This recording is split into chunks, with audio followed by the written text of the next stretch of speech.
Bueno, sí, muy penoso. Obviamente, tener a un expresidente de la Nación involucrado en una denuncia de violencia de género, luego de ver incluso las fotos y las declaraciones de su ex esposa, Fabiola Yáñez, uno lo que hace es no dejar de impactarse, ¿no? Por el hecho puntual de violencia y además por provenir de quien fue hasta hace poco tiempo presidente de la Nación. Por un lado. Por otro lado, esperando que se hagan cargo aquellos que hicieron posible que Alberto Fernández, alguien que nunca hubiese sido presidente si no hubiese sido por el dedo de alguien, se hagan cargo un poco de esta situación. ¿Le soltaron la mano aquellos que lo llevaron? Cristina no, nunca le soltaron la mano si manejaban los principales presupuestos del gobierno nacional. Una cosa es decir que yo no estoy conforme, pero si manejo la caja del PAMI, del ANSES y demás. Yo lo digo desde el lugar de que, mirá, hace un tiempo cuando muchos dirigentes de distintos lugares de la Argentina no aceptamos el Twitter de Cristina Fernández de Kirchner que lo impuso como candidato a presidente de la Nación, nos tuvimos que ir prácticamente del Partido Justicialista Nacional. Nos dijeron de todo, por la sencilla razón de que nosotros no aceptábamos la imposición de ningún candidato y queríamos democracia interna en nuestro movimiento, unas PASO. Ahí fue lo que se empezó a estructurar como alternativa federal y que esta imposición de la expresidenta Cristina Fernández de Kirchner rompió ese armado político, también por mucha debilidad de dirigentes políticos, ¿no? Pero bueno, desde el Twitter ese, la cena de Olivo, la mala gestión, ahora violencia de género, han colocado al peronismo en una situación muy crítica y de eso alguien se tiene que hacer cargo, porque tiene que ver con esto. Una persona que nunca estuvo en condiciones de ser presidente de la Nación, nunca. Necesitaban a alguien que plantee una expectativa nueva, pero siguiendo manejando el control político desde otro lugar, y pasó lo que pasó. O sea, es una sensación de bronca, porque no el hecho de violencia quizá el final de toda la cuestión, ¿no? Pero que confirma una personalidad que nunca estuvo capacitado para ser presidente de la Nación. Y hay una carga de cinismo, de hipocresía. Sí, totalmente, porque por lo menos nos equivocamos, ¿viste? Esto de decir nos equivocamos, confiamos en alguien que no estaba capacitado. No, pero de repente es como que la culpa la tienen otros. Pero sectores que hoy lo cuestionan, cogobernaron con él, manejaron las principales cajas del gobierno. Esto hay que decirlo también, si no... yo no hablé mucho durante todo este tiempo de estas cosas, porque podía pensar como, o sonar como, ¿viste? Dirigentes que pueden estar despechados porque no formaron parte, no, a ver... En el caso mío, como de otros dirigentes, no formamos parte de esa elección, ni del gobierno de Alberto Fernández, porque quisimos. Pero era como que representabas dentro del peronismo una posición minoritaria, ¿viste? Y bueno, a veces hay que representar posiciones minoritarias que a la larga se validan por los hechos. Esto creo que lleva a pensar, ¿no?, que puede haber algún impacto sobre el Partido Justicialista, ver cómo se sale de esto. Tendrá que ser un debate, una discusión interna o del peronismo, si uno lo quiere interpretar como movimiento, pero también creo que esto impacta a la política, cuando sí, debería impactar a los políticos o a ciertos políticos, pero vuelve a traerse un tema que es la política en general. Sí, claramente impacta en el peronismo, porque Alberto Fernández es una persona que gobernó en nombre del peronismo, le permitieron gobernar en nombre del peronismo. Y adhirieron a eso gran parte de dirigentes del peronismo, entonces le impacta al peronismo. Pero en la Argentina de hoy hay un impacto mayor, que es a aquellos que, digamos, a una visión de la política más centro progresista, si se quiere, que no convalida las posiciones políticas de derecha del gobierno de Milei. Y ahí también hay un impacto, porque yo cuando escucho decir, bueno, vieron, tenían políticas de género, tenían ministerio de la mujer y pasaba esto. Eso también impacta. Lo que hay que salir a plantear, que el problema no es que exista ministerio de la mujer, no es que existan políticas de género, el problema es que existe un presidente golpeador. Eso no invalida, es necesario, llámese Ministerio de la Mujer, Secretaría de la Mujer, es necesario organismos que generen políticas públicas contra la violencia de género, contra la discriminación, a favor de los derechos humanos, a favor de una organización de una sociedad distinta, donde el diferente sea protegido, donde los más débiles sean protegidos. Entonces, ahí es donde hay que dar un fuerte debate. No vaya a ser cosa que, amparándose en estos hechos, lo que se busque es volver a un esquema donde el varón tenga, en un modelo de sociedad, donde el varón tenga una posición dominante en la organización social o en la organización de familia, donde los derechos humanos no tengan vigencia, se empiecen a romper contratos sociales que estaban sólidos en la Argentina. Entonces, también ese es el daño profundo que hizo Alberto Fernández con esta situación. Claro, porque con los hechos se subvierte el discurso. Exactamente. Y ahí es donde se lo devalúa. Exactamente. Lo que hay que dar el debate, profundo, ¿no? que el problema no está en el discurso, no están en los organismos que deben existir y en ese discurso de políticas públicas que deben existir. El problema está en los hombres que equivocan sus conductas. Que Alberto Fernández haya sido un presidente violento no anula que deban existir políticas públicas en el sentido de la protección de la violencia de género, de las diversidades y de los derechos humanos. Es un debate muy fuerte que hay que dar y yo veo que atrás de esto de correr si estoy a favor o en contra de Alberto Fernández, si lo considero culpable o inocente, este debate medio que se lo entregó, ¿no? Sí, y además resulta, y hay que decirlo con todas las letras, resulta muy absurda la argumentación de que esto sucedió por las políticas de género. No, al contrario, las políticas de género, hace falta más política de género. Totalmente. Justamente. Pero además, sin perjuicio de eso, hay dos cosas que yo los otros días en una radio amiga estaba diciendo que no dejaban de llamarme la atención. Punto primero, que las fotos de todos estos episodios fueran las fotos de mujeres.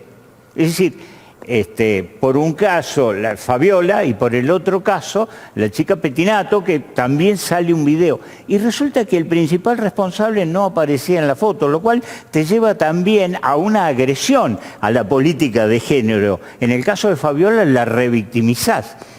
Pero además estuvimos 5 o 6 días con esos titulares y han desaparecido de los titulares la visita de diputados de la Nación, asesinos que tiraban gente viva, monjas, de los aviones del Río de la Plata.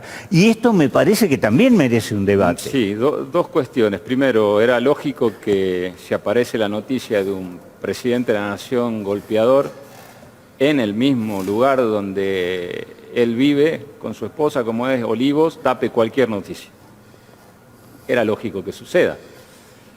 Ahora, sí hay un tema que me preocupa. Yo hoy estaba leyendo unas declaraciones de la vicepresidenta de la Nación donde decía que, bueno, que la disculpen, pero ella no podía tener lástima o empatía con Fabiola Yáñez. Y ahí es donde se plantea que también es lógico, digamos, una persona como Victoria Villarroel, que no tiene empatía con las mujeres que han sido torturadas, violadas, desaparecidas o cuyos hijos han sido apropiados y que plantea así una defensa de genocida, es lógico que no tenga empatía por alguien que tiene violencia de género. Ahí hay otro debate y que sí creo que tiene que ver con algo que no solamente está vinculado a la visita de legisladores a detenidos por delitos de lesa humanidad, sino un hecho que comenzó el mismo 24 de marzo de este año, donde por primera vez en la historia de la democracia argentina un gobierno adopta oficialmente una postura negacionista. Recordarán el video que vuelve a la teoría de los dos demonios y demás, que nunca había sucedido en la historia de la democracia del 83 hasta ahora, en donde la visita a los genocidas y las declaraciones de la tercera autoridad en orden sucesorio del país, que es el presidente provisional del Senado, el senador Abdala de la Libertad Avanza. Digo esto porque hay que tener en cuenta la jerarquía de quien estamos hablando. Van en un mismo sentido, que decir, están buscando las herramientas con las cuales generar un marco de impunidad para aquellos que ya están detenidos, sea la hipótesis más impactante, que puede ser un indulto, sea una intermedia, como puede ser algún instrumento por ley que ponga un límite a las causas que están en trámite y que no tienen sentencia de la Corte todavía, que permitiría la libertad de estos genocidas que están detenidos, o, en este marco, las detenciones domiciliarias, ¿no? Ese es otro tema, porque cuando yo digo el riesgo de que se vayan rompiendo contratos sociales en la Argentina, hablaba de esto, de lo que es la política de memoria y verdad y justicia. Yo creo que hay que estar muy atentos y creo que el gobierno nacional tiene hoy una decisión que está demorando en llevar adelante, por eso también los llamados de atención desde Campo de Mayo y desde Ezeiza de los detenidos. Che, ¿qué pasa? Que no están cumpliendo la promesa. Claramente ellos fueron parte de una estrategia política para que Milei llegue al gobierno y que la estrategia tiene que ver con los beneficios, ¿no? Te saco ese tema, te vuelvo al Partido Justicialista porque me parece importante. Yo no sé cómo se va a reconstruir un partido justicialista frente a episodios de esta naturaleza. Vos me acabas de decir que se hagan cargo. Toda esa persona no ingresan al Partido Justicialista. Me encuentro con un Guillermo Moreno que vuelve a la actividad pública y que se junta con la vicepresidenta de la Nación, que además dice yo soy peronista, una cosa que no se entiende muy bien. ¿Cómo armamos? ¿Cómo se rearma Primero, el esto? peronismo lo que tiene que entender que su rol es ser parte con una renovación dirigencial y con mecanismos de democracia, de discusión democrática, tiene que ser parte de una gran coalición nacional de centro progresista que vuelva a generar un marco de confianza con la sociedad para desplazar el modelo de Milei. La Argentina va, creo yo, o debería ir, en mi opinión no va, debería ir a un esquema político similar a las concertaciones en Chile y en Uruguay. No hay lugares para terceras vías. Incluso hasta Brasil mismo ahora. Bueno, Brasil lo tiene que hacer Lula en su acuerdo con su vicepresidente más conservador para confrontar a Bolsonaro. Para confrontar con el modelo pinochetista en Chile hubo que conformar la concertación democrática. Y en el caso de Uruguay hay una conformación de centro-derecha con la calle Pou, la calle y demás, y lo que fue el Frente Amplio, lo que es el Frente Amplio.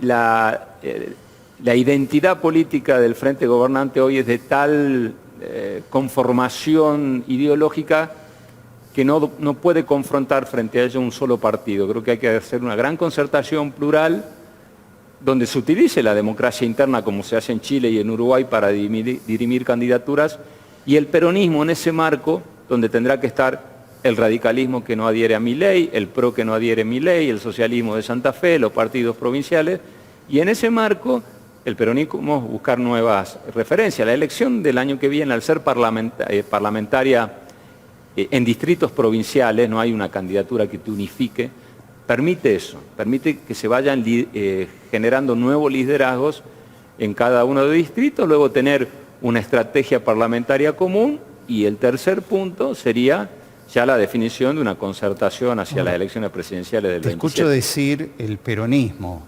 serían los peronismos, porque, o parte de los peronismos que hagan el peronismo esa que concertación. entienda que este es el camino y que no hay nadie dueño del peronismo, ¿no? No hay un peronómetro. Es que nunca lo debió haber existido, sin embargo, se lo intentó aplicar y así no fue. Creo que hubo una visión cada vez más sectaria, más chiquita, que todo este proceso comienza luego de la derrota de Scioli con Mauricio Macri, donde hubo un grupo de dirigentes que intentamos dar esa discusión provenientes del interior, eso generó la fractura en la Cámara de Diputados. ¿Hubo cancelación ahí? Sí, porque había el peronismo que había ganado en las elecciones donde Scioli pierde es la del interior del país. Y nosotros lo que planteamos en ese momento fue representación para ese peronismo del interior del país en los bloques, en la Auditoría General de la Nación, y no, digamos, se hizo lo que Cristina Fernández de Kirchner planteó y distribuyó para el peronismo de la provincia de Buenos Aires los principales lugares. Eso generó una fractura. En el año 2018, diciembre del 2018, en la Casa de Córdoba, donde se hizo quizá la última reunión importante de Alternativa Federal, había 12 gobernadores.